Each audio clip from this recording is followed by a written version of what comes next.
New market এলাকাটাকে তো, Dhanmondi এলাকাটাকে, elephant road এলাকাটাকে তো সম্পূর্ণ হকার দিয়ে ভরে দেওয়া যাবে না।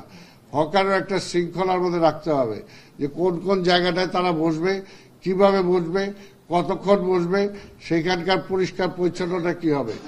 যে একদিন হঠাৎ করে রাত্রে আমি এলিফ্যান্ট রোডে আসার পরে সে জায়গায় দেখলাম যে হকাররাও চলে যাওয়ার পর রাস্তাটা তাকানো যায় না, এমনভাবে ময়লা আবর্জনা হয়ে সেখানে ভরে আছে।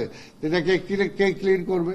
আজকে যারা দোকানদার আছেন, যারা বাড়ির মালিক আছেন, আপনারা তো ট্যাক্স দিচ্ছেন, আপনার ট্যাক্স দেন, কাজে আপনি যে সুযোগটা পাবেন, একটা হকার তো সেই সুযোগ পেতে পারে না।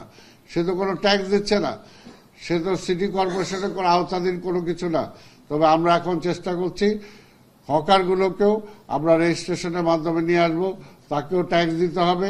যেখানে হকাররা বসবে সেই নিয়ম মাফিক তারা বস্তার মধ্যে সেই আবর্জনাগুলো ফেলবে, সিটি কর্পোরেশন সেগুলো নিয়ে যাবে। তাদের জন্য যত্রতত্র তারা টয়লেট করবে সেটাও হবে না।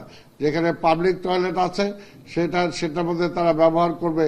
যদি কোথাও পাবলিক টয়লেট না থাকে তাহলে মোবাইল টয়লেটের আমরা ব্যবস্থা করব, কিন্তু সেই এলাকাটাকে আবর্জনাযুক্ত করা যাবে না।